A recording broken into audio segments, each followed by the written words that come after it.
खबर अब प्रयागराज से, जहां सामूहिक हत्याकांड में एक ही परिवार के 4 लोगों का बेरहमी से दबंगों ने कत्ल कर दिया। परिवार का आरोप है कि पुलिस ने कई बार शिकायत के बाद भी कोई कार्रवाई नहीं की। हत्याकांड के बाद अब 2 पुलिसकर्मी सस्पेंड कर दिए गए हैं। वहीं कई को हिरासत में लेकर पूछताछ की जा रही है।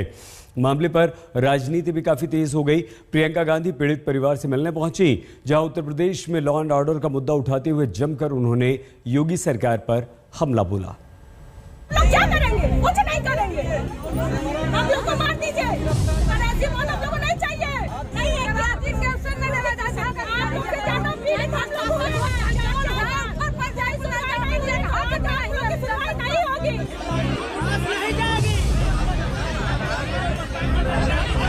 ये गुस्सा है उस प्रशासन के खिलाफ जिसका खौफ दबंगों के चेहरे पर दिखाई नहीं देता। प्रयागराज के गोहरी गांव में पूरा परिवार आज खामोश है, शरीर पर कफन है और सवाल है कि दबंगों में इतनी ताकत कहां से आ जाती है जो पूरे परिवार को मार देता है। पिता की हत्या कर देते हैं, मां को हथियार से काट देते हैं, 10 साल के गूंगे बच्चे पर भी रहम नहीं करते और परिवार वालों की माने तो 17 साल की बेटी की इज्जत तार-तार करने के बाद उसे मौत के घाट उतार देते हैं। 2 दिन से फूलचंद का परिवार दिख नहीं रहा है, तो हमारा हस्बैंड दौड़ते हुए आए और उसके बाद आके ऐसे देखे यहाँ हमारे जेठ जी की हत्या हुई थी। कहाँ पे पड़े थे? जी, ये यहाँ पे हमारे जेठ जी पड़े हुए थे। अच्छा, यहाँ पे जी। अच्छा। एक यहाँ चारपाई बिछी हुई थी, उनका बेटा पड़ा हुआ था। बेटा पड़ा हुआ था 10 साल का। हाँ। मेरी जिठानी जी, हाँ। मेरी जिठानी जी यहाँ पड़ी हुई थी। हाँ। और एक 17 साल की लड़की थी। हाँ। उसका यहाँ बेरहमी से रेप हुआ था, वो यहाँ अकेले पड़ी हुई थी। यहाँ बच्ची के साथ रेप की भी? जी। हाँ। बहुत बेरहमी तरह से रेप हुई थी। हाँ। और अच्छा। यहाँ पे बच्ची की रेप हुई थी 17 साल की। शहर बदल जाते हैं, नहीं बदलता तो यूपी पुलिस का चरित्र। हत्या होती है, बलात्कार होता है, लेकिन कानून भी उनके साथ नजर आता है जो ताकतवर नजर आते हैं। FIR कराया, कोई इंस्पेक्टर कोई लोड नहीं लिया। फिर 2 महीने बाद फिर उन्होंने घर में घुस के मारा है तो कोई वो नहीं लिया। और ये बच्ची है, इनका बलात्कार हुआ है। अच्छा। और बच्चा गूंगा है, अपाहिज है, उसको मारा गया है।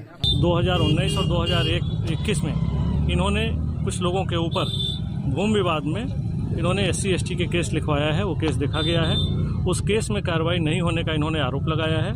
इसके बारे में भी हम लोग जानकारी करते हुए तुरंत ही कठोर कार्रवाई करेंगे। संदिग्ध लोगों को इनके नाम के आधार पर हम लोगों ने पूछताछ के लिए हिरासत में ले लिया है और पूछताछ करके इस घटना का खुलासा जल्दी ही किया जाएगा। खाकी पर एक बार फिर दाग लगा है, गांव में गुस्सा है। परिवार शव का अंतिम संस्कार करने को तैयार नहीं है, उन्हें न्याय चाहिए। प्रयागराज के गोहरी गांव में एक ही परिवार के 4 लोगों की बेरहमी से हत्या कर दी गई। हत्या करने का आरोप गांव के ही दबंगों पर है। लोगों की नाराजगी है कि दबंगों पर पुलिस ने कार्रवाई नहीं की, जिसकी वजह से वो मनबड़ होकर के उन्होंने पूरे परिवार की हत्या कर दी।